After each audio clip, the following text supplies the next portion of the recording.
guys, today is day 15 of Epilepsy Awareness Month, and today we are going to discuss basically the two events that you might have experienced or you might have encountered during your lifetime, a syncope or a seizure. So how do you differentiate these two conditions and how do you manage these two conditions differently is our focus of study today. So what's a seizure? Seizure is basically irregular rhythmic neuronal firing in the brain which may result in abnormal or irregular jerky movements of the muscles of the body. Whereas coming to a syncope is basically fainting, which is sudden transient loss of consciousness due to cerebral hypoperfusion followed by quick recovery phase. So talking about syncope, there are many types of syncope. Broadly they can be classified into three main types, that are cardiac syncope, a reflex syncope, and orthostatic syncope. There are further subtypes into this, but if we mainly talk about how do you differentiate between a syncope and a seizure, so a syncope and a seizure can be differentiated based on the phases they present with. Like a syncope usually presents with three phases. First is a prodrome phase. The prodrome phase is a phase where phase before the person usually loses consciousness. So in this phase the person usually experiences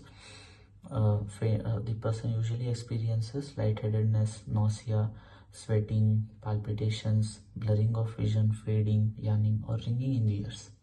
Whereas seizure prodrome phase, usually the person experiences aura, that is he might experience deja vu or flashing of light in front of his eyes, all these things. So next, coming to the loss of consciousness phase, where actual syncopal attack takes place. This is usually due to decreased blood supply to the brain, which is if the brain supply is compromised, if the blood supply to the brain is compromised to 35 to 50% for about 8 to 10 seconds, then the person undergoes the syncopal attack phase, where he experiences loss of consciousness, which is usually presented with loss of posture tone, and also there is the person usually is pale, and the duration of this lasts for about 15 to 20 seconds.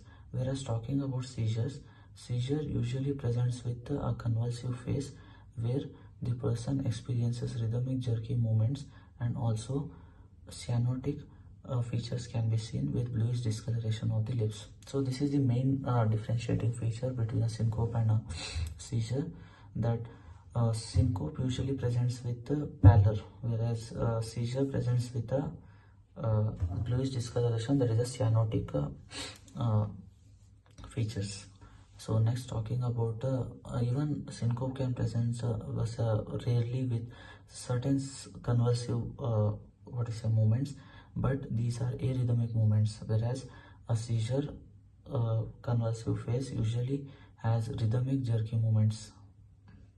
Coming to the tongue biting events, which is usually seen in a seizure attack, the tongue biting is usually seen at the side of the tongue, whereas rarely a syncopal attack presents with a tongue biting event, but if it is present, it is usually the tip of the tongue which is bitten by the person who is under a syncopal attack.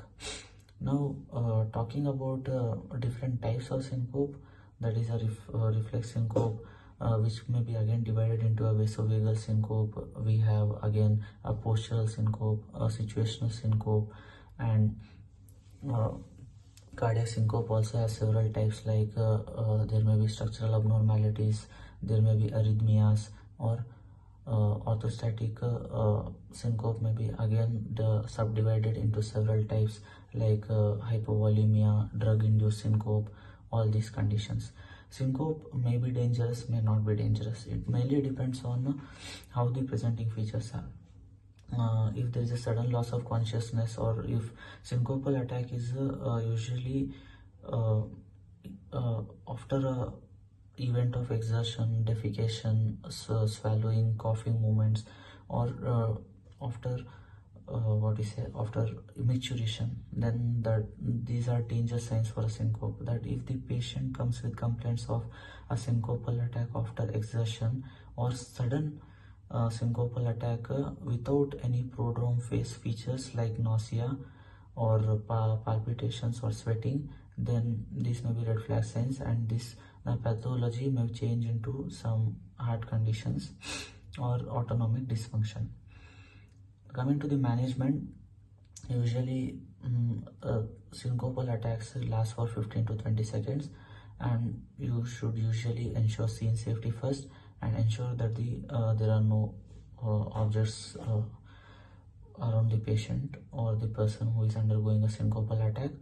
Next, you basically check for airway, breathing and circulation. You check for the pulse, check for the volume of the pulse, whether he's under any hypovolemic state, and then rehydrate the patient if he is dehydrated.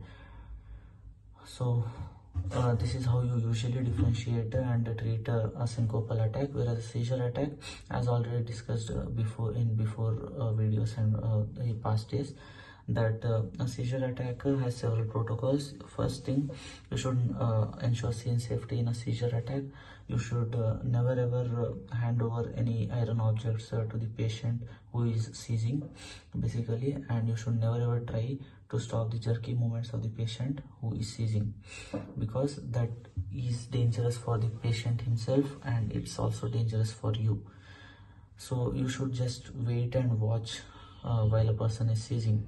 Or if you are in a hospital setting, you can give lorazepam as a drug of choice for a patient who is seizing. But if you are in a non-hospital settings, you should just wait and watch and call for ambulance as soon as possible.